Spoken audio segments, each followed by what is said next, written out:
오늘 말씀이 요한복음 6장 30절에서 59절까지입니다. 큰일 났습니다. 본문이 30절이에요.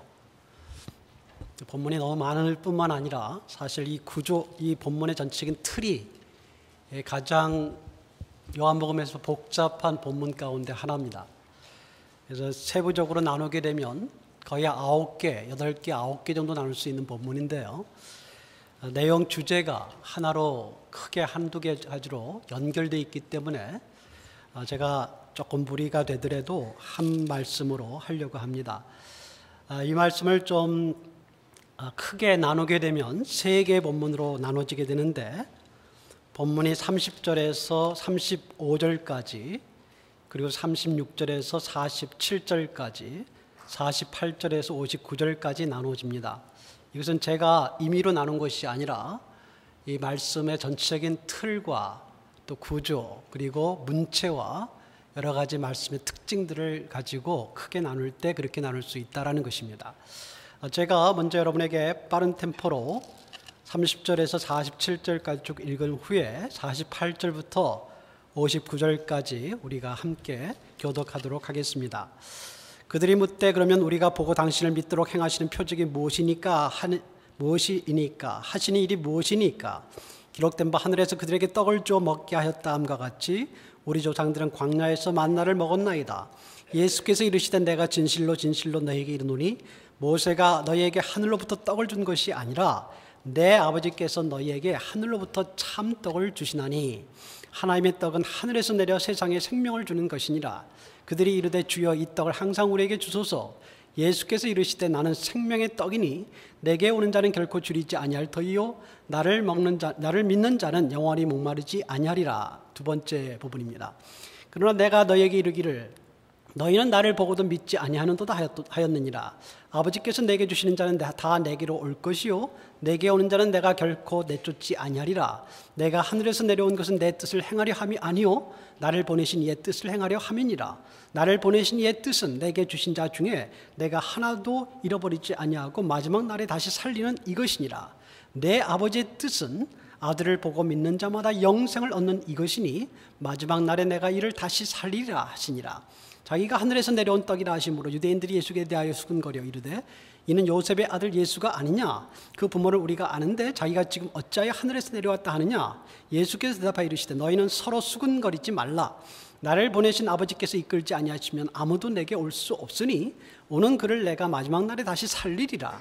선지자의 글에 그들이 다 하나님의 가르치심을 받으리라 기록되었은즉 아버지께 듣고 배운 사람마다 내게로 오느니라. 이는 아버지를 본 자가 있다는 것이 아니니라. 오직 하나님에게서 온 자만 아버지를 보았느니라. 진실로 진실로 내게 이르노니 믿는 자는 영생을 가졌나니. 자, 세 번째 부분이 48절부터입니다. 제가 먼저 한 절을 읽고 교독하겠습니다. 내가 곧 생명의 떡이니라. 이는 하늘에서 내려오는 떡이니 사람으로 하여금 먹고 죽지 아니하게 하는 것이니라.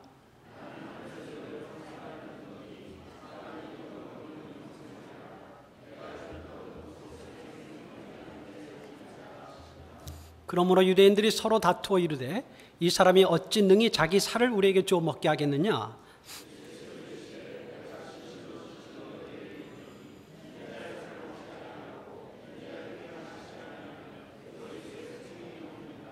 내 살을 먹고 내 피를 마시는 자는 영생을 가졌고 마지막 날에 내가 그를 다시 살리리니 내 살을 먹고 내 피를 마시는 자는 내 안에 거하고 나도 그의 안에 거하나니.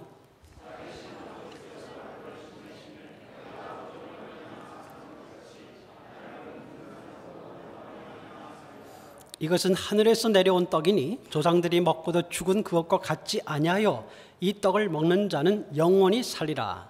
이 말씀은 예수께서 가버나움 회당에서 가르치실 때에 하셨느니라. 아멘. 제가 말씀을 여러분과 나누게 될 때에 세 가지의 부분으로 나누었습니다. 첫 번째 부분이 30절에서 35절까지라고 했고, 두 번째가 36절에서 47절, 그 다음에 48절에서 59절이라고 했는데요. 이 부분 중에서 첫 번째 부분과 세 번째 부분이 밀접한 관계가 있고 36절에서 47절이 중간 부분으로 중심을 또 이루는 또 다른 메시지가 담겨져 있습니다. 그래서 제가 말씀을 여러분께 살펴서 드릴 때에 첫 번째와 세 번째를 먼저 말씀을 나누고 그리고 마지막으로 중간 부분을 이야기하게 될 것입니다. 먼저 첫 번째 부분인 30절에서 35절에 주님께서 그 전에 30절 이전에 믿음에 대해서 강조하자 사람들이 30절에서 표적을 달라고 합니다. 뭐라고 이야기하냐면 보고 믿을 표적, 보고 당신을 믿을 표적이 무엇입니까? 이렇게 물었습니다. 그러니까 지금 표적을 보여줬습니까? 안 보여줬습니까? 오병이어의 표적이 있었습니다. 보여줬습니다. 그러나 이들 유대인들이 바라는 것은 한 번 주어지는 그런 표적이 아니라 정말 좀 더 계속적으로 눈으로 볼 수 있고 확인할 수 있고 만질 수 있고 그리고 나서 당신이 정말 하나님부터 온 사람이다 라는 것을 믿을 수 있겠다 이런 말을 하고 있는 거예요. 그러고 싶은 겁니다. 그러고 싶은 배경에 대해서 오늘 본문에 나오게 되는데 이들이 염두에 둔 표적이 뭐냐면 이 오병이어의 사건이 광야에서 모세가 모세 시대에 만나가 내려진 사건과 비슷하다는 것입니다.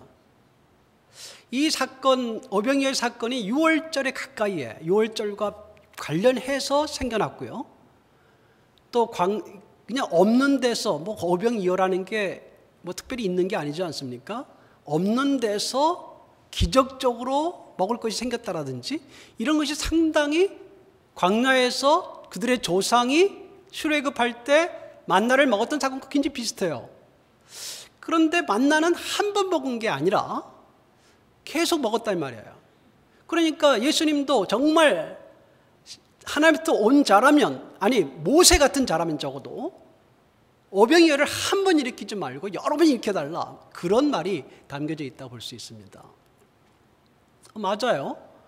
뭐가 맞냐면 그들은 적어도 이 사건이 광야에서 출애굽 때에 일어났던 만나 사건과 유사하다는 것을 깨달았습니다. 그것은 잘 깨달은 겁니다. 그것은 그들이 방향이 옳았다는 최소한 그 부분의 방향은 옳았다는 것입니다. 그런데 그들이 몰랐던 것은 그들 앞에 계신 그 예수 그리스도 그분이 모세와 비견될 수 있는 분이 아니라 모세는 비교할 수도 없는 히브리서 기자의 말에 의하면 모세는 종이고 예수 그리스도는 그 집의 아들이다. 비교할 수 없는 존재다 이 말이에요. 그것을 몰랐어요. 그러니까 모세가 그들에게 너무 중요한 인물이었어요. 여러분 아시지만 이스라엘의 역사 가운데 가장 중요한 인물 둘을 뽑으라 그러면 아브라함과 모세입니다. 아브라함은 그들의 조상이고요. 모세는 육체적인 조상과는 좀 다르지만 실제적으로 이스라엘을 있게 만든 사람. 종의 상태에 있었는데 그들을 출애굽으로 이끌어서 해방시켜서 가나안 땅으로 인도해. 물론 가나안 땅 직전에 그가 역할이 끝났지만 가나안 땅으로 인도해서 현재 이스라엘이 있게 만든 장본인이 모세예요. 그리고 모세는 그뿐만 아니라 구약의 율법들을 주었습니다. 모세 오경, 창세기, 출애굽기, 레위기, 신명기 이 하나님의 말씀을 전해준 매개자예요. 그러니까 모세가 그들에게는 엄청나게 중요한 존재입니다. 그럴 때 그들이 생각할 때 예수님도 그 모세처럼 그런 존재로 큰 존재다. 그분이 이제까지 말한 것도 좀 그런 게 있었으니까 그런 존재냐? 그러면 모세처럼 만나 사건을 많이 일으켜봐라. 그들이 볼 때는 정당해 보일지 모릅니다. 이 사건에서 그들이 조금 옳았다고 제가 말하는 것은 만나 사건과 지금 이야기한 예수님의 오병이어 사건은 연관이 있어요. 그러나 구약의 사건이 늘 그림자고 신약의 그리스도 사건은 실체입니다. 그 차이가 있어요. 그림자인 광야의 사건은 육체로 그들이 배불리 먹게 되고 그래서 하나님이 살아계신 것 정도는 알았지만 그 그림자였던 그 사건이 사실은 영원한 썩지 않을 음식을 누군가는 주실 분을 기다려야 된다라는 것. 하늘에서 오는 만나지만 그것은 먹으면 또 배고파서 내일 또 먹어야 되지만, 그들이 기다려야 될 참 만나는 이런 육체를 배불리는 것이 아니라 영원한 세계로 이끌어줘서 그것을 먹으면 그 다음에 영원히 목마르지 않고 영원히 줄이지 않는 영원의 만나를 그들이 기다려야 된다는 것을 몰랐다는 것입니다. 그리고 지금 그들 앞에 바로 그분이, 그 만나를 주실 분이 오셨다는 것을 몰랐다는 것이죠. 그래서 31절에 유대인들이 뭐라고 이야기하냐면, 우리 조상들이 광야에서 만나를 먹었습니다, 이렇게 이야기합니다. 31절에 우리 조상들이 광야에서 만나를 먹었습니다, 기록된 것처럼 하늘로부터 떡을 먹게 주셨습니다, 이렇게 되는데요. 31절의 이야기가 여기서 뭐가 빠졌냐면 주어가 빠졌습니다. 주어가 빠졌어요. 누가 먹게 주셨습니까? 이 문제거든요. 누가 먹게 주셨느냐, 그 부분이 빠졌어요. 그것은 우리가 말할 때 이 헬라어의 이야기에 동사에 문법적으로 이야기합니다. 죄송합니다. 문법적으로 이야기해서 3인칭 단수라고 그래서 그 단수가 들어가 있어요. 무슨 말이냐면 이미 주어가 생략돼 있어요. 그 안에 들어가 있어요, 어느 정도. 그래서 이 이야기는 거기에 그가 주셨습니다, 이게 들어가 있어요. 근데 그가 누구냐는 거예요. 거기서 나올 그가. 이때 이 사람들이 생각하는 그는 누구냐면 모세를 생각하고 있었을 거예요. 모세가 줬다, 이렇게 생각하고 있었던 것 같아요, 마음속에.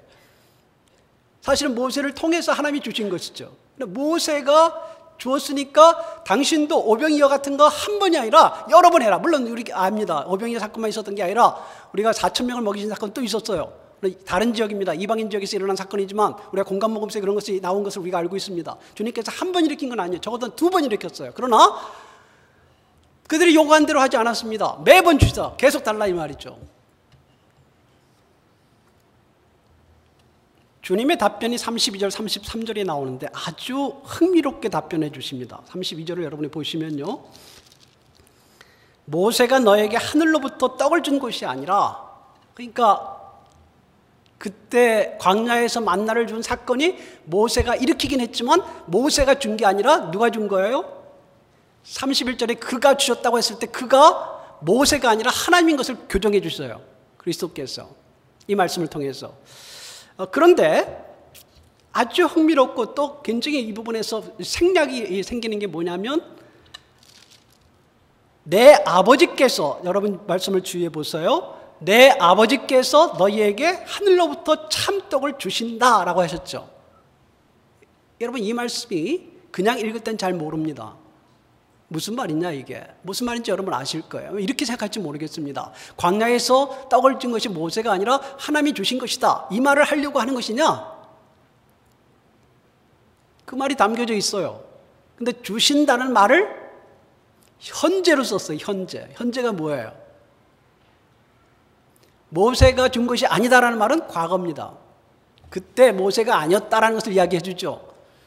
근데 하나님을 내 아버지라고 이야기했어요. 그 예수님과 하나님의 관계를 이야기해 주는 말입니다. 우리가 알고 있습니다. 근데 내 아버지께서 하늘에서부터 오는 참떡을 주신다라고 했을 때 현재를 썼어요. 지금 무슨 이야기를 주님께서 하시려고 하냐면, 모세 사건, 광야의 모세 사건 있지 않습니까? 모세 사건의 주체가 모세가 아니라는 것을 강조하는 데서 그치는 것이 아니라, 주님의 의도는 거기에 모세가 아니야, 하나님이야, 하나님 아버지가 주셨어 라는 강의, 모세는 아무것도 아니야, 이것을 강조하는 데서 그치는 것이 아니라 그것은 작게 처리하고 넘어가시고, 중요한 건 뭐냐면 지금 아버지께서, 성부 하나님께서 지금 주시는 하늘로부터의 떡이 있다는 거예요. 참떡이. 그걸 강조하세요. 그래서 참 특이한 말씀입니다. 특이한 스타일로 말씀하셨어요.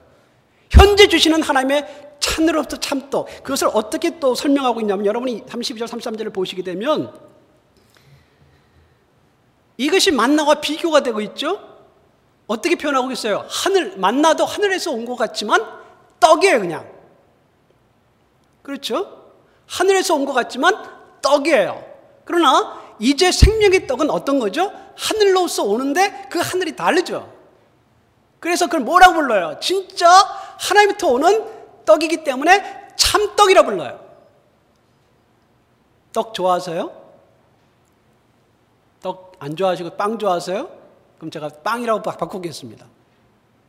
이 사람들은 여기 떡이라고 우리가 번역되지만 오래전에 번역했기 때문이고, 이 떡이라는 말이 당시의 사람들은 주식이에요, 주식. 그러니까 우리는 빵이라고 해도 되고 아니면 밥이라고 해도 돼요. 상관없습니다. 근데 밥은 조금 이상하죠. 나들 흩어져 있으니까 조금 이상하죠. 뭐 좋으신 대로 하세요. 중요한 것은 먹는 음식이에요. 빵이든 떡이든 밥이든 간에 만나는 주식으로 주셨잖아요. 만나는 하늘에서 내려온 것 같이 보여요. 그래, 하늘에서 주셨어요. 하나님이 주시긴 주셨지만 그거는 그림자예요. 그림자에 불과해요. 육체를 배불리 하는 것에서 끝나요. 그 육체도 매일매일 다시 먹어야 돼요. 그게 만납니다. 그러나 이 떡은 뭐라고 불리냐면 하늘로부터 오는 참떡이에요. 진짜다 이 말이에요. 여기에 비하면 이건 가짜 같다. 가짜는 아니죠. 그러나 비하면 그렇다 이거예요. 그뿐만 아니라 33절에서 하나님의 떡이라 불려요. 그러나 하나님의 떡이에요. 하늘로부터 오는 떡은 하나님의 떡으로 불려요. 만나는 하나님의 떡으로 불리지 않아요. 이 떡은 하나님의 떡으로 불려요. 하나님의 음식이에요. 하나님의 음식이면서 다시 이야기합니다. 하늘에서 내려온다 이거예요. 하늘에서 내려와 세상에 생명을 줘요. 아까는 왜 유대인들이 만나 사건에 집착하냐면 자기 민족을 살렸잖아요. 자기 민족을 해방했잖아요. 광야에서 못 먹을 때 먹여줬잖아요. 자기 민족을. 그러니까 이런 일들을 다시 일으켜서 우리 민족에 임한 하나님의 영광을 보여달라, 뭐 이런 뜻 아니겠습니까? 그러나 주님께서 말씀하신 이 하늘에서 내려오는 떡, 하나님의 떡, 하늘로부터 내려오는 참떡, 그리고 뭐라고 이야기해요? 세상에 생명을 주는 떡은 유대 민족만을 위한 떡이 아니에요. 세상 모든 사람들을 위한 떡이에요. 모든 민족을 위한 떡이에요. 우리 한국민을 위한 떡만 아니에요. 모든 사람을 위한 세상에 생명을 주는 떡이에요. 그것이 바로 생명의 떡이에요. 왜 유대인들이 이 만나 사건에 너무 집착하게 되고, 만나 사건에 집착하기 때문에 그들에게 있는 생명의 떡이신 그리스도를 바라보지 못하는가? 여러분 이해할 수 있지 않겠어요? 민족주의적으로 또 자기 먹고 마시 이 세계가 자기 기준에 이해는 합니다. 유대인들이 표적을 좋아해요. 여러분 알죠? 바울이 이야기했습니다. 유대인들은 표적을 구하고 헬라인들은 지혜를 구한다 이야기했습니다. 맞아요. 왜 그렇겠습니까? 그들이 역사에 표적이 많았어요. 굉장한 사건들이 많았잖아요. 그러니까 그런 기적을 또 바라는 거예요. 그런 기적이 그들을 좋게 만들어줬어요. 그러니까 거기에 갇혀 있어요. 그 기적보다 이제는 그 기적은 뭘 이야기하냐, 그들의 기적을 통해서 그들이 잘 살고 잘 먹고 세계 중심 국가가 되는데 중요한 것이 아니라 그들의 기적을 통해서 이제 그 기적보다 그 기적을 능가하는 영원하신 하나님의 아들이 오심을 기다려야 됐다 이 말이에요. 그들이 해야 될 것이, 이러한 만나 같은 것은 먹다가 죽는 거지만 이제 영원한 만나를 기다리는 소망을 가졌어야 했다 이 말이에요. 그것이 하나님이 뜻이었다 이 말이에요. 그리고 그 뜻은 그들은 잘 몰랐지만 그리스도가 오시면서 이루어지는 그 뜻이었죠. 아직도 표적을 구해요. 보는 것이 너무 중요해요. 먹는 것이 굉장히 중요해요. 자기 민족을 일으키는 게 너무 중요해요. 매일에게 보이는 현상이 너무 중요해요. 현상이죠. 보이는 세계가 너무 중요해요. 거기에 너무 기대해요. 그래서 뭐가 안 되면 상처받아요. 뭐가 잘 원하는 대로 안 되면 마음이 상해요. 좀 해주면 흥분해요. 눈에 보이는 게 활짝 일어나면 와 얼굴이 달라져요. 그러나 그렇지 않으면 얼굴이 이상해져요. 그게 인간이에요. 유대인들이었어요.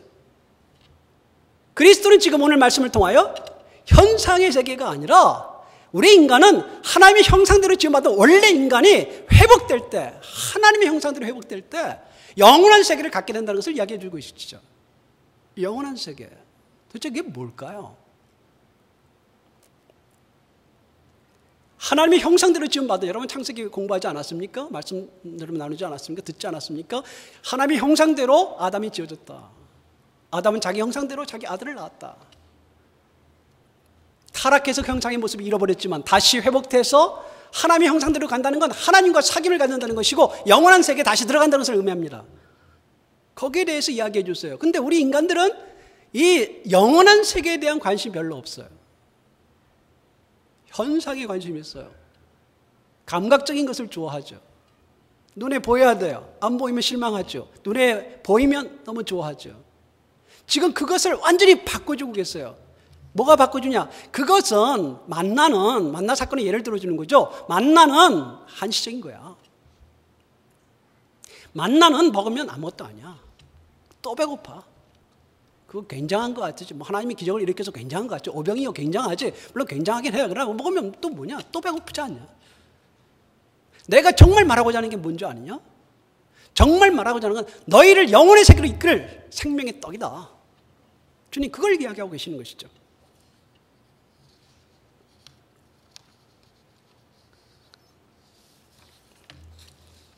그래서 35절에 여러분이 보시게 되면 여러분이 그 35절 전에 모세가 준 것보다 더 엄청난 하늘 뭐라고 표현했다고요?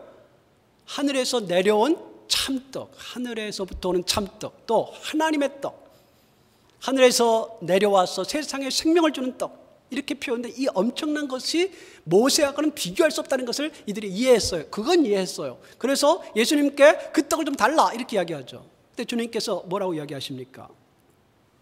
35절에 이야기하시죠. 나는 생명의 떡이니 이렇게 이야기하셨어요. 근데 이 말을 조금 한국어 어감을 조금 더 살려서 번역하면 뭐냐면 이렇게 하는 게 좀 더 좋지 않았을까 싶어요. 내가 생명의 떡이다. 내가 생명의 떡이다. 나는 생명의 떡이니 맞아요. 맞습니다. 그러나 앞에 이야기와 연결되어 있어요. 무슨 이야기요?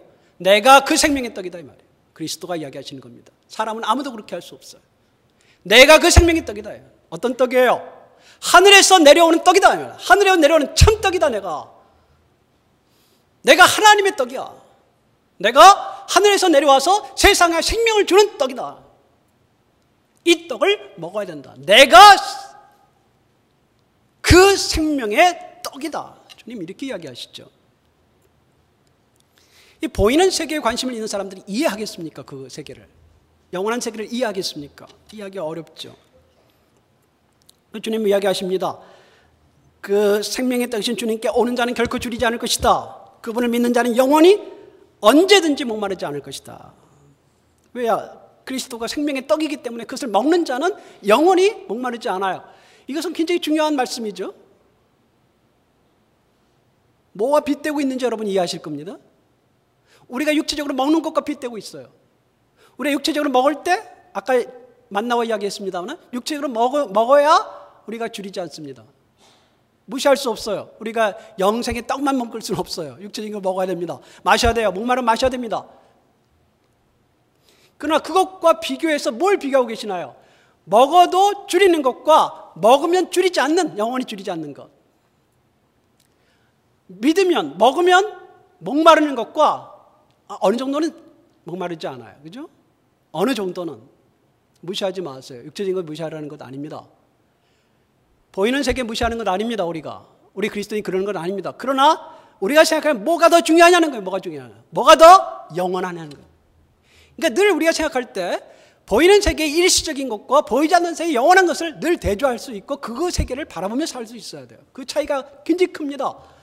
그래서 영원한 세계를 바라보고 예수 그리스도를 먹는 사람은 예수 그리스도를 나오는 사람, 나오는 자 뭐라고 이야기했습니까? 나오는 자, 믿는 자 이렇게 이야기했어요. 그러니까 결국 그리스도의 떡을 먹는다는 것은 나오고 믿는 것을 이야기한다는 것인데요. 결코 줄이지 않고 언제든지 목마르지 않을 것이다. 주님께서 이야기해 주고 계십니다. 우리가 그 말씀을 조금이라도 이해한다면 우리가 사는 삶이 이러한 영원한 세계를 바라보는 눈을 가지고 그리고 그리스도와 함께 살아가는 것이 얼마나 중요한가 그것을 우리가 다시 한번 생각해 볼 수 있습니다. 이 말씀과 함께 48절에서 59절의 말씀을 좀 우리가 살펴보겠습니다. 여러분 이 말씀에 이 앞의 말씀과 관련된 말씀의 두 가지 내용을 먼저 다시 강조하십니다. 여러분 보세요. 48절에 뭐라고 나왔습니까? 내가 곧 생명의 떡이니라. 그렇죠? 50절에 하늘에서 내려오는 떡이다. 보셨습니까? 51절에 나는 하늘에서 내려온 살아있는 떡이다. 이렇게 이야기하셨어요. 3번 이야기하셨는데 내가 떡이다라는 걸 3번 강조하셨습니다. 이 말씀이 앞의 말씀과 지금 금방 살펴본 말씀과 관계가 있습니다. 이 말씀을 잘 보세요. 어떻게 되냐면 첫째는 기원을 다시 이야기하십니다. 하늘에서 내려왔다 이 말이에요. 하늘에서 내려왔다는 걸 2가지로 표현하셨어요. 과거와 현재로 표현하셨어요. 무슨 말이냐면 과거는 성육신을 이야기할 겁니다. 내가 하늘에서 내려왔다. 하나님의 아들로 내려왔다. 그 말이고 하늘에서 내려오는 떡이다 라고 또 표현하고 있어요. 무슨 말이냐면 그것은 지금도 하나님과의 관계 속에서 아들이 하나님의 아들로서 지금도 하늘에서 계속 교류하고 있다는 것을 보여주는 것입니다. 첫 번째는 그의 기원을 이야기하세요. 하늘에서 내려온 떡이다. 이 떡은 그 세상에서 먹는 떡과 다르다. 그 떡을 먹으라는 것이죠. 두 번째는 다시 강조하는 게 뭐냐면 생명의 떡이다라는 거예요. 생명의 떡은 생명을 주는 떡입니다. 51절에 다시 그것을 합쳐서 하늘에서 내려온 살아있는 떡이다라고 2가지를 합칩니다. 하나는 기원이고 하나는 성격이에요. 그래서 이 떡은 예수 그리스도의 이 떡은 하늘에서 내려온다. 첫 번째, 두 번째는 생명을 준다. 생명을 준다에 반대 연결된 말이 살아있는 떡이다라는 거예요. 살아있다라는 떡은 다른 떡은 우리가 먹을 때 기본적으로 먹을 때 죽어있다라는 거예요. 육체적인 것이다라는 거예요. 그러나 예수 그리스도는 그 자체가 살아있는 하나님의 아들로 존재하는 분이기 때문에 먹는 방식이 다르겠죠. 또 살아있다라는 것은 중요한 것은 그가 생명을 준다라는 거예요. 살아있을 뿐만 아니라 살린다라는 것이죠. 그것을 이야기하고 계십니다.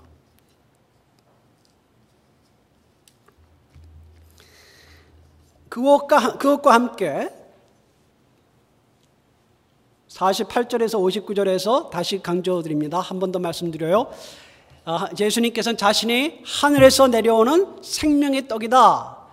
살아있는 떡이라는 것을 강조하셨고 첫 번째로, 두 번째로 32절에서 35절에 나왔던 또 하나의 사실이 반복되는데 49절에 뭐라고 이야기했냐면 너희 조상들이 광야에서 만나를 먹고도 어떻게 됐어요? 49절에 너희 조상들이 광야에서 만나를 먹고 어떻게 됐습니까? 죽었습니다. 50절 뒷부분에 이것은 먹고 죽지 않게 하는 것이다. 51절 뒷부분에 사람이 이 떡을 먹으면 영생할 것이다. 영원히 살 것이다. 다시 한번 앞의 말씀을 받아서 앞의 말씀의 강조를 다시 하겠어요. 이 떡은 먹고 죽지 않는 것이다. 이것을 강조하십니다. 그래서 먹고 죽는 음식과 대조하고 계십니다. 그리고 또 하나 덧붙이는 것이 여기에 있는데 그 떡이 무엇인가라는 거예요. 그 떡이 무엇인가? 예수님이 주고자 하는 그 떡, 예수님 자신입니다. 예수님 자신이 내가 생명의 떡이야 이렇게 이야기하셨는데 그 생명의 떡이 뭐냐는 것을 이제 이 부분부터 설명해 주세요. 그것이 51절의 부분입니다. 내가 줄 떡은, 우리 51절 같이 한번 읽어볼까요? 51절 읽어보시죠. 시작. 나는 하늘에서 내려온 살아있는 떡이니 사람이 이 떡을 먹으면 영생하리라. 내가 줄 떡은 곧 세상의 생명을 위한 내 살이니라 하시니라.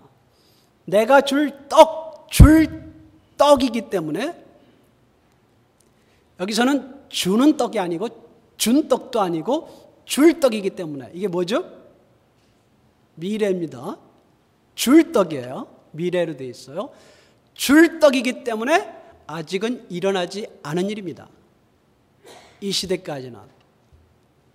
무슨 일인지 아시겠죠? 예수님이 줄 떡은 내 살이다 그랬어요. 이게 무슨 말을 하시고자 하는 것인지 아시겠죠? 그것이 바로 이제 얼마 후에 있게 될 십자가의 고난을 이야기하시겠죠 하는 것이죠. 내가 줄 떡은 내 살이다. 그 십자가에서 고난을 받고 십자가에서 찢기실 그 몸을 이야기하시는 것이죠. 십자가에서 흘릴 그 피를 이야기하시는 것이죠. 아직 일어나지 않았어요. 내가 줄 것이다 라고 이야기했습니다. 그것을 먹으라고 이야기하셨어요. 그리스도의 십자가에서 찢기실 몸과, 우리를 위해서 찢기실 몸과 십자가에서 흘리실 그 피를 주님 이야기하신 것 맞습니다. 그래서 이 말씀을 53절에서 58절까지 반복해 나오는데 여러분 주목해 보세요. 제가 하나하나씩을 자세하게 이야기할 시간은 없고 전체적인 이야기를 하게 됐는데요. 53절을 보세요. 뭐라고 이야기했습니까? 인자의 살을 먹고 그 피를 마시지 않으면, 자, 이 말씀이 반복됩니다. 54절에 내 살을 먹고 내 피를 마시는 자는, 56절에 내 살을 먹고 내 피를 마시는 자는 또 나왔습니다. 그리고 57절, 58절에는 그것이 합쳐져서 57절 뒷부분에 나를 먹는 자는, 58절 뒷부분에 이 떡을 먹는 자는 모두 몇 번 나왔어요? 5번 나왔죠. 5번 강조하셨습니다. 내 살을 먹고 내 피를 마셔야 된다. 그러나 그 내 살과 내 피는 지금 당장은 아니에요. 내가 줄 나의 떡이다, 나의 살이다, 나의 피다, 이렇게 이야기하셨습니다. 그러므로 이 사건은 아직은 일어난 것이 아니라 앞으로 일어날 그리스도의 십자가와 고난의 사건을 이야기한다고 말씀드렸습니다. 요한복음 1장에서 세례 요한이 증언했어요. 세상 죄를 지고 가는 하나님의 어린 양을 보라. 세상 죄를 지고 가는 하나님의 어린 양을 보라. 세상 죄를 담당해서 피 흘려 제물로 죽을 하나님의 어린 양을 보라. 세례 요한이 예수님을 그렇게 증언했습니다. 세상 죄를 지고 사람들의 죄를 지고 죽을 어린 양은 6월절에 제사에서 나오죠. 이 사건은 6월절 사건이었습니다. 오병이의 사건을 일으켰을 때 오병이의 사건 자체가 아니라 오병이의 사건을 통하여 그 피와 몸을 드릴 그리스도의 고난을 이야기하는 것이죠. 구속을 이야기하는 것입니다. 제가 너무 많은 이야기를 할 수가 없겠습니다만은 이것을 우리가 이해할 수 있습니다. 그래서 그리스도의 흘린 피와 찢긴 살을 이제 그리스도의 죽으심 이후에 사람들이 먹는 것이에요. 먹어야 된다는 것입니다. 그래서 그 살을 먹고 그 피를 마신다. 이게 뭐겠습니까? 믿는 거죠, 열차적으로는. 그것을 따르는 겁니다. 아까 말씀하셨죠? 주님께서 뭐라고 이야기했습니까? 나에게 오는 자는, 나를 믿는 자는, 이렇게 말씀하시지 않았어요? 나에게 오는 자는, 나를 믿는 자는, 그 살과 피를 믿는 사람들이 이제 그리스도가 이야기한 그 약속을 받게 된다는 것을 이야기하셨습니다. 두 번째는 이것과 함께 성찬식의 의미도 있어요. 그러니까 우리가 성찬식을 하는 이유가 무엇입니까? 우리가 성찬식을 할 때 그리스도의 죽으심을 기념하고 그분이 찢기신 몸과 그분이 흘리신 피를 우리가 생각하고, 그렇죠? 그리고 그것을 우리가 믿고 다시 생각하는 게 성찬식입니다. 예수님께서 하신 이 말씀이, 오늘 이 말씀이 성찬식과 관계가 있는 것은 분명합니다. 성찬식은 공간복음서와 요한복음에서 많이 차이가 나는 부분이 있는데, 차이보다는 요한이 이것을 보충했어요. 여러분 잘 아시는 성찬식이 어디에 나오냐면, 공간복음에서는 예수님께서 돌아가시기 직전에 그 주간에 금요일날 마지막 만찬에서 그리스도의 피와 살을 기념하는 그걸로 성찬식이 나옵니다. 그 전에 나오지 않아요. 근데 요한복음만 유독 6장에 이 오병이 사건과 관련해서 그리스도의 말씀 속에서 성찬식의 의미가 나옵니다. 그래서 요한이, 그러니까 이 말씀 무슨 말이냐면, 예수님께서 성찬식에 대한 강조가 마지막 순간에 고난 주간에 있었던 것만 아니다라는 거예요.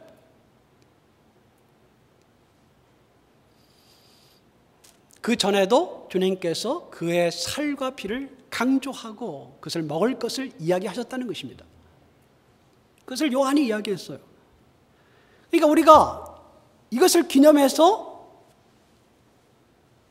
성찬식에 참여해서 그리스도의 몸과 피를 상징하고 있는 떡과 포도주를 마시는 것은 굉장히 중요합니다. 중요해요.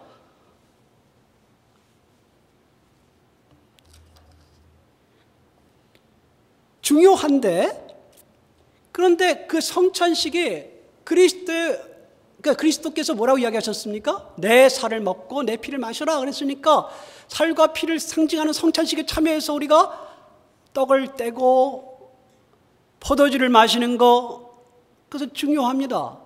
굉장히 중요한데 그것이 정말 그리스도의 몸을 먹고 피를 마시는 것의 전부냐라는 거예요. 이걸 굉장히 예전에 강조했어요. 성찬식을. 지금도 성찬식 중요합니다. 굉장히 강조해서 캐톨릭은 매주마다 했어요. 매주마다. 성찬식. 왜? 떡을 먹고 피를 마셔야 되니까. 매주 먹고 마시면 더 좋잖아요. 매주 가지고 안 돼. 매주도 충분하지 않아. 그래가지고 매일 했어요. 매일 미사. 그렇죠? 매일 해요. 그래서 그리스도의 몸을 먹고 피를 마신다 이런 개념으로 매일 했어요. 그러면 모든 죄를 사하고 그리스도 영원한 세계로 간다라는 생각을 늘 했어요. 물론 그거 자체가 나쁜 것은 아니지만 뭐가 빠졌냐면 주님께서 이야기하신 그것은 하나의 의식이 아니라 그것을 통해서 그리스도와 연합하고 성령으로 그리스도 안에 거하는 것이거든요. 다른 말로 해서 진리의 성령과 함께하는 것이에요. 뭐가 빠졌어요? 말씀이 빠졌어요. 진리가 빠졌어요. 의식만 남았어요. 사제들이, 신부들이 라틴어로 의전을 행사해요. 아무도 못 알아들어요.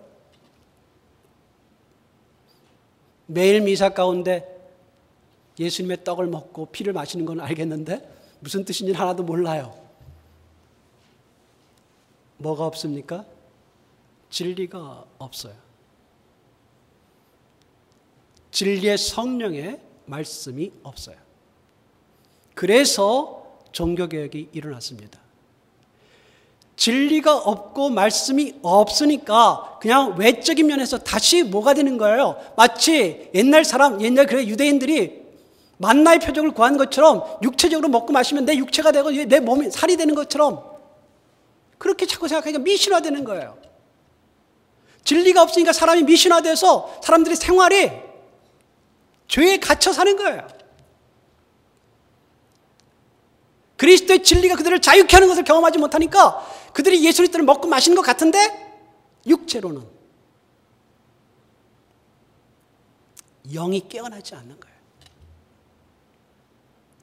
그래서 종교개혁이 일어났어요. 종교개혁의 모토가 뭡니까? 솔라 스크립추라 들어보셨어요? 오직 말씀으로. 진리가 있어야 진리와 예전이 같이 가야 된다는 것이죠. 성찬식 좋습니다. 매달 하면 좋을 것 같아요. 그리스도를 기억하게 하죠. 그러나 더 중요한 것은 그것과 함께 진리이신 그리스도, 말씀이신 그리스도를 섭취하는 것이죠. 같이 가야 된다는 것이죠.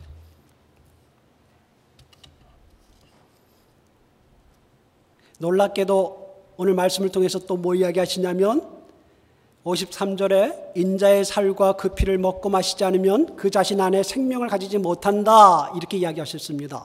그 자신 안에 생명을 가지지 못한다. 이 말은 사람은 누구나 스스로는 생명을 가질 수 없다는 것을 말합니다. 사람은 생명이 없어요. 누구도 없어요. 그래서 태어나서 살다가 죽을 뿐입니다. 그 자신 안에, 그 안에 이렇게 번역되어 있죠. 그 자신 안에 강조하면 그렇게 번역할 수 있습니다. 생명이 없습니다. 어떨 때만 생명이 있어요? 그의 몸과 주님의 몸과 피를 먹을 때만이 생명이 있습니다. 54절입니다. 내 살을 먹고 내 피를 마시는 자가 생명을 가진다. 나도 그를 마지막 날에 살릴 것이다. 이렇게 이야기하셨습니다. 영생을 가지고 마지막 날에 내가 다시 살린다. 이것은 제가 조금 이따 더 말씀드리고요. 56절, 57절의 말씀을 여러분이 주목해 보세요. 뭘 두 가지를 이야기하는데 아주 특별한 말씀을 하고 계십니다. 하나는 거한다라는 것을 강조하세요. 56절에 내 살을 먹고 내 피를 마시는 자는 내 안에 거하고 나도 그의 안에 거한다. 이 말씀을 하세요. 이 말씀이 요한복음 굉장히 중요한, 많이 반복되는 말씀입니다. 그리스도와 함께 산다는 것이죠. 다시 한번 생각해 보세요. 뭐라고 이야기했습니까? 그가 그리스도 안에 거하고 그가 그리스도 안에 있어요. 그리스도가 계시고 그리스도 안에 믿는 자가, 그의 살과 피를 마시는 자가 그 안에 있다 이 말입니다. 마치 우리 교회 이렇게 안에 우리가 있는 것처럼 이 교회가 그리스도의 몸이다. 건물이 아니고 그리스도라고 생각해 보세요. 그리스도 안에 우리가 있어요. 그 이야기하고 있어요. 그리고 또한 그뿐만 아니라 너희 안에, 그 안에 내가 있다 이 말이죠. 그리스도가, 물론 이것은 예수님이 육체로 계실 때는 뭐 육체로 계시니까 그 제자들 안에 있고 그런 것을 말하는 것처럼 보이지만, 사실은 성령의 시대에 예수님께서 떠나시고 육체로 떠나시고 성령이 오셨을 때는 그게 그대로 이루어지는 것이죠. 여러분 그걸 잊지 마세요. 우리가 굉장히 소홀히 할 것은, 성령을 여러분이 물론 간절히 간구해 성령 나에게 좀 충만케 해주시오 라고 하는 것도 필요하지만, 중요한 것은 뭐냐면 주님이 약속에 뭐를 했냐는 거예요. 약속을. 뭘 약속하셨어요? 성령을 뭘 약속하셨어요? 성령이 너희 안에 거하겠다는 거죠.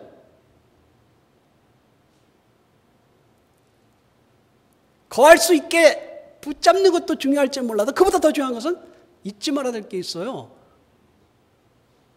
그리스도를 믿는 자에게 성령이 거해요. 실제로. 그 성령 통하여 그리스도가 우리 안에 거하세요. 그게 다른 점입니다. 그리고 우리가 그리스도 안에 거해요. 일단 그 사실을 여러분이 이해하는 것이 굉장히 중요합니다. 또 57절을 보게 되면 주님께서 뭐라고 이야기하셨냐면, 나를 먹는 사람도 나로 말미암아 그도 살 것이다 이렇게 이야기하셨습니다. 생명을 얻는다는 말이겠죠. 산다, 생명 얻는다, 영생 얻는다 그 말이죠. 그런데요, 이 말씀은 아주 독특한 말씀입니다. 앞에 영생을 주신다, 다시 살릴 것이다, 이 말씀과 관련된 말씀은 분명합니다만은 여기서 주님께서 표현하신 게 있어요. 어떤 식으로 말씀을 하시냐면 57절 앞부분에 아버지께서 살아계셔요. 그죠? 하나님께서, 성부 하나님께서 살아계시죠. 그래서 뭐라고 그분을 칭하냐면, 예수님 뭐라고 칭하냐면 살아계신 아버지라고 칭하세요. 하나님이 살아계신 것을 그렇게 표현했어요. 살아계신 아버지 이렇게 표현하셨어요. 왜? 하나님이 살아계시잖아요. 그러면서 뭐라고 이야기하셨냐면 그 부분에서 그 아버지로 말미암아, 그 아버지가 보내신 아들 예수 그리스도도 그 아버지로 말미암아, 그 아버지 때문에, 그 아버지로 인해서 어떻게 하신다 그랬어요? 사신다 그랬어요. 사신다. 제가 여러분께 뭘 이야기해 드리려고 하냐면, 그 다음 보세요. 아버지가 살아계시고, 하나님 아버지가 살아계시고, 그 하나님 아버지 때문에 아들이 사세요. 살아계세요. 그 아들 예수 그리스도가 살아계세요. 그리고 그 다음 말씀을 보세요. 뭐라고 이야기하셨습니까? 그 아들 때문에, 말미암아 때문에라는 말이죠. 그 아들 때문에 누가 살아요? 누가 살아요? 57절에 나를 먹는 그 사람도 나로 말미암아 살리라. 여러분, 제가 강조하는 것이 이해가 되셨는지 모르겠습니다. 하나님의 사심이 있고요, 아들의 사심이 있고 3대 우리의 산 것이 나타납니다. 무슨 말이냐면, 하나님의 살아계심의 그 질, 영광을 아들이 가지고 있고, 신이신 그 아들이 살아계시고, 그 산다는 것이 육체의 목숨을 말하지 않지요. 하나님의 사심이 영원하죠. 그 아들은 아버지로 인해서 영원히 사세요. 근데 뭐라고 이야기했어요? 그 아들 때문에 그 아들을 믿는 자도 영원히 산다. 우리가 하나님의 영원에 참여하게 된다 이 말이에요. 하나님의 살아있는 영광에 우리 도저히 죽는 우리가 참여한다 이 말이에요. 우리는 신이 아닌데, 우리는 하나님이 아닌데 영원히 살 수 없는 존재인데, 하나님이 영원하시게 사시는 것에 아들도 같이 사는 게 당연하죠. 그러나 우리는 그 아들 때문에 우리도 그 하나님의 영원한 생명에 참여한다 이 말이에요. 그것을 약속하셨어요. 이 사는 동안에, 이 땅에 사는 동안에 우리가 나중에 주님께서 다시 오셔서 우리를 다시 살리실 때까지 전까지 우리는 그리스도와 같이 거주할 것이고 불안할 게 없어요. 같이 함께 우리가 그리스도 안에, 그리스도가 안에, 우리가 안에, 성령 안에서 우리가 그렇게 살게 될 것이고 약속하셨어요. 그리고 그뿐만 아니라 우리가 어느덧 놀랍게도 하나님의 세계로 진입했다 이 말이에요. 여러분, 그 사실이 놀랍지 않아요? 이 땅이 다인 것처럼 사는 사람과 어떻게 같이 살 수 있어요? 그렇게 살 수 있어요. 이 땅에 먹을 것과 입을 것이 다라고 생각하는 사람처럼 우리가 어떻게 그렇게 마음을 쓸 수 있어요? 왜? 우리에게 주신 그 영원한 생명이 하나님의 세계에 진입해 있는 우리의 그 모습이, 나는 부족하지만 그리스도 때문에 나를 그 세계로 우리를 영입해 하셔서 그 세계에 참여하게 하신 것이 영생이에요. 우리가 단지 영원한 것을 나중에 주신다 이런 개념이 아니라 이미 그 안에 들어가서 영원한 세계로 가고 있는 거예요. 우리는 신의 아들들이에요. 영광스럽지 않아요? 근데 뭐 때문에 우리가 아직도 만나에 타령하고 있어요? 만나 타령을 좀 우습게 넘길 수 있어야죠. 중요하지 않다는 게 아닙니다. 여러분, 꿈을 가진 사람이 달라요. 같은 작은 가게를 하더라도요, 그렇지 않습니까 여러분? 작은 가게를 하더라도 꿈이 뭐예요? 정말 사람들에게 행복을 주겠다라는 사람은요, 내가 이 가게를 통해서 우리 가정이 생활을 받는 것도 중요하고, 우리 가정이 먹고 사는 거 필요하죠. 그러나 더 중요한 이 가정 나에게 주신 소명으로 알고, 이 가게가 내 소명으로 알고 내가 사람들에게 이것이 따뜻한 음식을 주거나 이들에게 행복하게 해주겠다라는 꿈을 가진 사람은요, 돈을 조금 낸다고 뭐라고 안 하잖아요. 무슨 말인지 알죠? 왜 3,000원짜리 안 먹고 1,000원짜리 먹느냐, 뭐라고 안 한단 말입니다. 꿈이 그거기 때문에 행복하게 하는 것이니까. 그러나 지금 현재 보는 것만 보는 사람은 1,000원짜리 온 선물은 소홀히 하고 3,000원짜리 와야, 10,000원짜리 와야 잘해준다 이 말이죠. 왜? 꿈이 달라요. 그렇지 않습니까? 우리 그리스도인들이 어느 쪽입니까? 우리는 또 영혼을 바라보는 사람이고, 영혼을 바라면서 내게 주신 것을 관리하는 사람들이에요. 그러면 내가 있는 것으로 사람들을 더 행복하게 해줄 거예요. 내가 무슨 일을 하든지 말이죠. 그러므로 그거에 관계없이 그리스도인들은 그리스도인의 그러한 아름다운 삶을 살 수 있게 되는 거죠. 아니, 조금 잘 안 되면 뭐 어때요? 그게 영원한 게 아니잖아요. 영원한 세계가 우리에게 있거든요. 잊지 마세요, 여러분. 마치 영혼이 없는 그 사람처럼 살면 안 된다는 것이죠. 그래서 제가 얼마 전에 이렇게 여러 사람과 몇 번 대화하다가 안에서 이렇게 아기가 있었어요. 좀 계속 너무 오래된 것 같아요. 그런 게 있어요. 저는 아니고 그렇게 하는 것을 내가 좀 보면서 마음이 조금 아팠고, 제가 제가 제3자니까 옆에서 이렇게 보면서 뭐 그런 거 가지고 이렇게 자꾸 그래. 영혼을 사는 사람들인데 그렇게 마음이 생각이 들었어요. 제가 당사자였으면 또 내가 혈압이 올랐을지 모르지만 적어도 당사자가 아니니까 제가 그렇게 생각이 들었어요. 그 자리에 있었으면서. 아니, 당사자라도 우리는 영원한 하나님의 영혼에 이미 들어가 있는 존재. 이 만나 때문에 싸우지 말아야지. 그가 주면 어때요?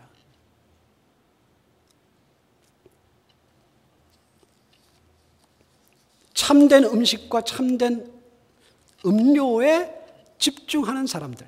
아, 멋있잖아요? 이게 그리스도인이에요.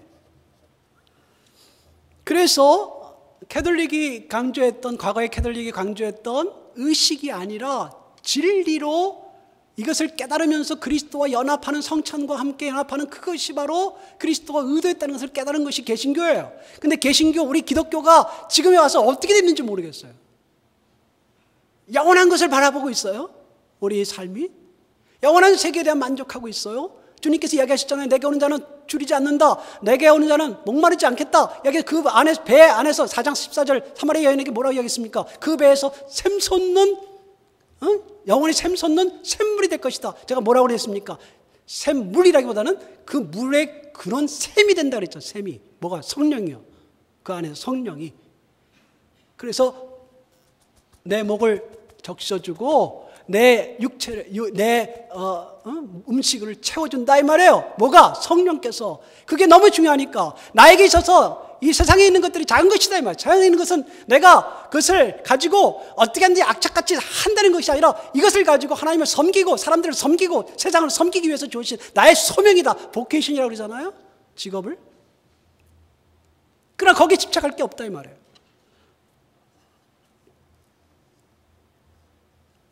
중간에 주신 말씀을 이제 살펴보는데요.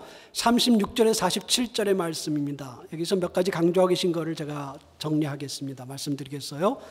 우선 첫째로 36절에 47절에 주님께서는 성부 하나님께서 자신에게 사람들을 보내주셨다고 하십니다.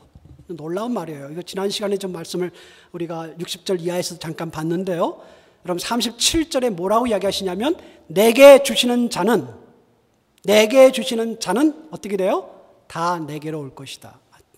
내게 주신다라는 말은 누가 주시는 거겠습니까? 아버지가 아들에게 주시는 겁니다.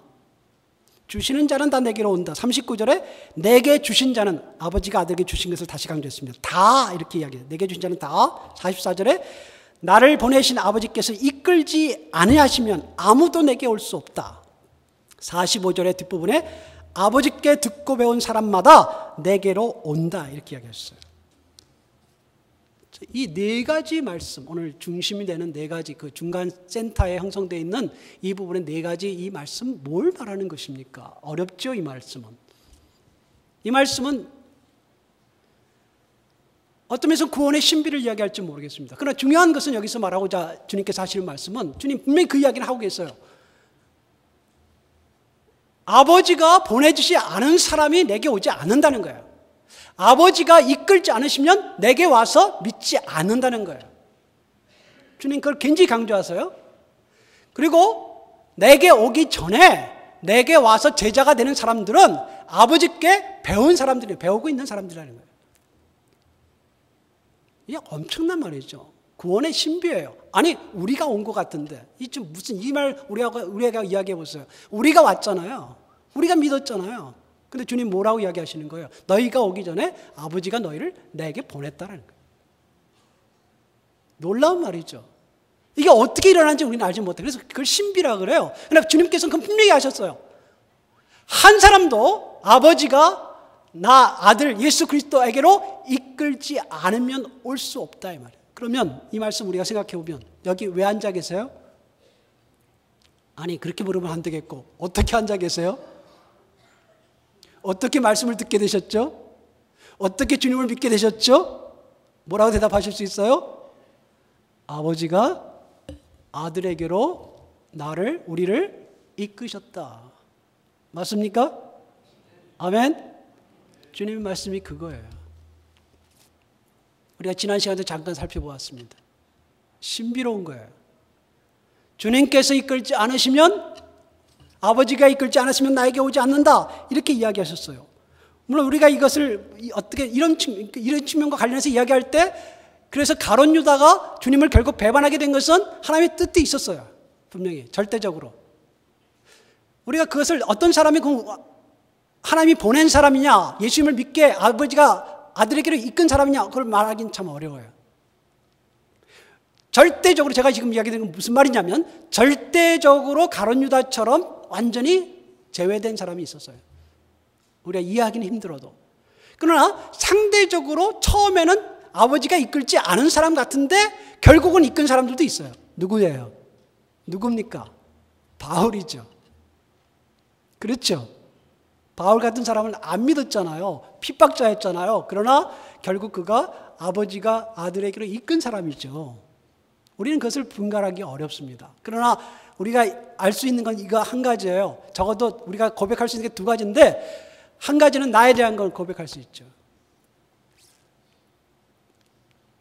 오늘 우리가 이 자리에서 주님의 말씀을 겸허하게 듣는다면 주님 이야기하시는 것 맞습니다. 너희가 이 자리에 온 것은, 나의 말을 듣고 믿는 것은, 그리스도의 말씀을 아버지가 너를 나 그리스도에게 보냈기 때문이다. 맞습니다. 두 번째로 이것을 우리가 다른 사람과 같이 이야기한다면 우리 그러니까 지난 시간도 잠깐 이야기 드렸지만 우리에게 오는 사람들, 우리 교회 그리스도의 몸된 그리스도에게로 오는 사람들이고 교회로 오는 사람 구별할 수는 있지만 그러나 우리가 적용해서 본다면 우리 교회 오는 사람들 중요하죠. 왜요? 누가 보냈어요? 예, 하나님이 보내셨거든요. 아시겠죠? 하나님이 보낸 사람들이에요. 여기 그래서 앉아 계셔요. 거기에 집중을 하시는 거 옳습니다. 그 섬기는 분들이 많으세요. 우리 교회에. 얼마나 귀한지 모릅니다. 옳습니다. 아버지께서 내게 보내주신 자, 그리스도 자신이 그 일을 하시지만 그러나 그리스도의 교회는 그리스도처럼 그 일을 하는 게 옳습니다. 그러면 뭘 말하는 거예요? 떠난 자, 잃어버린 자가 아니라면 제가 지난 시간에 이야기 드렸잖아요. 떠난 자 너무 신경 쓰지 마요. 아버지가 떠나게 하셨을 거예요. 죄송합니다. 여러분, 이 말씀이 우리에게 주는 그런 교훈이 있어요. 그러면서 특이한 말씀을 하나 주시는데요. 36절에 그들이 보고도 믿지 않는다고 이제 믿지 않는 자들에게 책망하시는 장면이 나옵니다. 그들이 보고도 믿지 않는다. 그러면서 36절과 관련된 말이 마지막 46절, 47절인데 하나님부터 온 자가 온 자가 아니면 아버지를 본 자가 없다 했습니다. 그래서 그들이 보고도 믿지 않는다고 꾸짖으신 것은 하나님부터 이 말씀이 서로 연결되어 있어요. 그러니까 무슨 제가 지금 좀 무리하고 있다는 거 알고 있습니다. 좀 무리하고 있어요. 굉장히 긴 말씀을 제가 지금 시간이 오버됐습니다. 저 설명을 참 한 가지만 이야기 드리죠. 여기 대해서는